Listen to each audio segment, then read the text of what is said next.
Makadi mhuri yeZimbabwe, tinokukwazisai nemufaro tichisangana zvekare pachivhitivhiti cheZimu HD apo patinouya tichitsanangura izvo zviri kuitika munyika yeZimbabwe mushure mekunge ZANU-PF yomanikidza vaNelson Chamisa kuti vape statement vachikondema izvo zvakaitika kuna vaDonald Trump during rally mazuva maviri apfuura.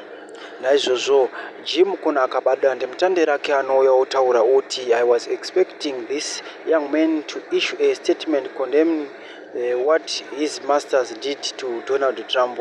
So zvinobata moyo kana kuti zvinorwadza kuti vanhu vafananidze zvavanoita nezvakaitika vasina kuziva kuti nyaya yacho yainge yatangira pai. Naizvozvo ZANU-PF inotaura kuti vaBiden ndivo vakatuma munhu akapfuura vaTrump nzeve. So ivo vari kutaura kuti Chamisa tinomupfudzawo, isusu hatipotse, tinomupfudzawo.